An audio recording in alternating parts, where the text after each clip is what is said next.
So the last we'll look at the effect of catalyst on equilibrium what? Position.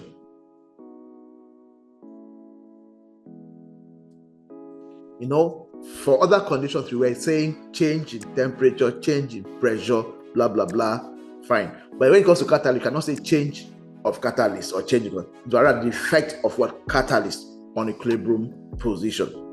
And what's a catalyst? You know, a catalyst is a substance that alters the rate of a chemical what? Reaction and remains quantitatively and chemically what? Unchanged at the end of the what? Reaction. Fine.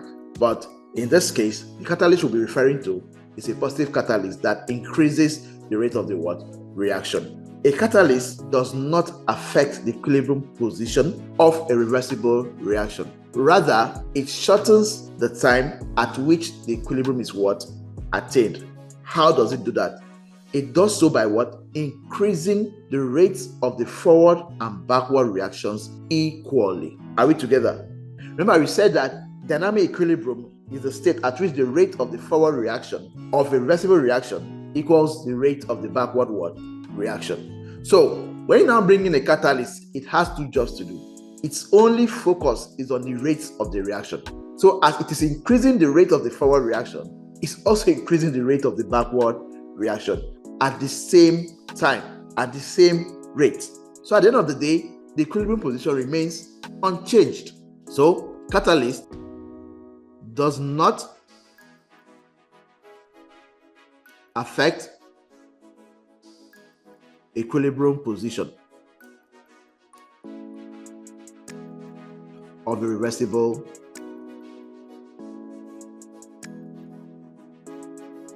reaction. So what does it do? It increases or affects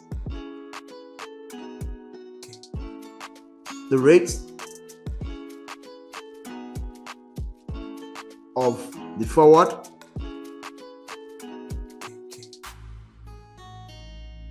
and backward reactions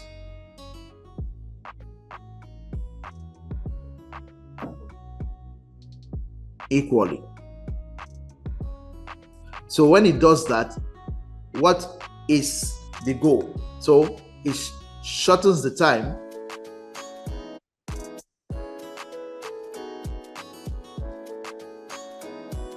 at which what? The system attains equilibrium.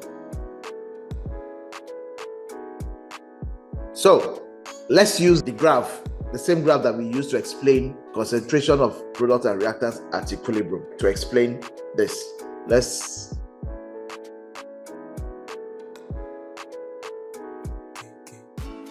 Okay, you have a graph of concentration against time, right? Okay, let's just call this molar, and this, let's call it minutes. Okay, of course, we know that the concentration of the reactant is always maximum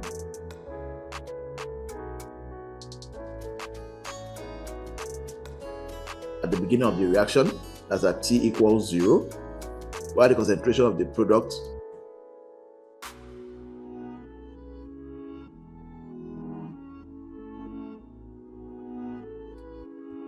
concentration of the product is always 0 at the beginning, and as the time increases, it gets to the maximum, right? All right, so let's adjust this guy a little bit.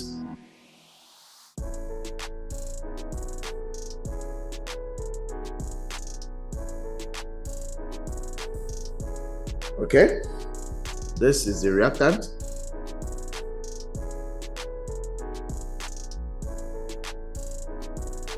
And this is the product.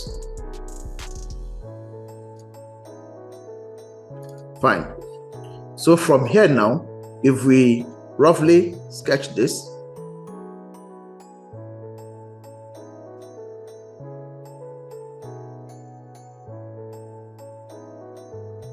can roughly say that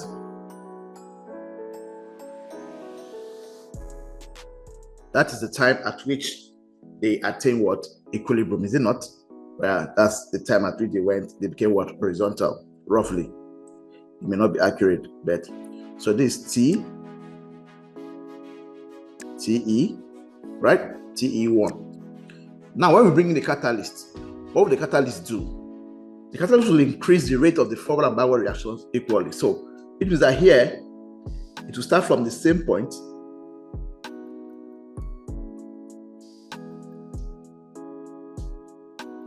but what will happen? It will be what? Steeper, is it not? It will end at the same concentration. Whereas this one will also start from the same point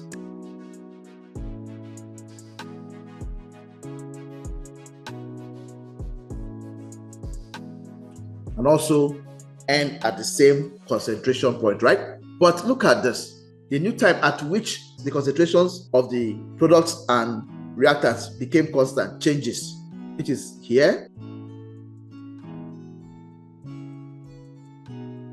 roughly, and here for this guy, roughly. So what happens?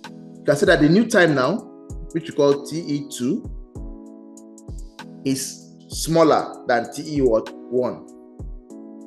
TE2 is less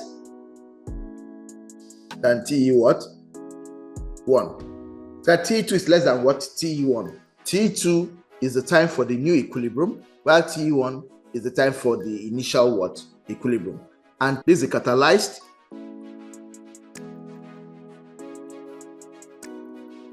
reaction. The time for catalyzed what reaction? While TE1 is the time for the uncatalyzed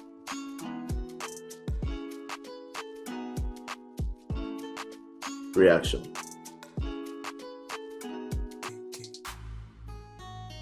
So that's how the effect of the catalyst affects the equilibrium position of a system at what? Equilibrium. In our next tutorial, we'll be looking at the third part of this, which is equilibrium what? Constant. Under that, we'll be looking at how to deduce the expression for the equilibrium constant of concentration and pressure. Also, how to time the relationship between Kc and Kp. So if you don't want to miss that, ensure you subscribe to the channel if you're yet to do so, and turn on your notification bell. And don't forget to like this video if you had learned anything from it. So until I see you in the next part of this series, I remain the Science Chef. Thank you and God bless.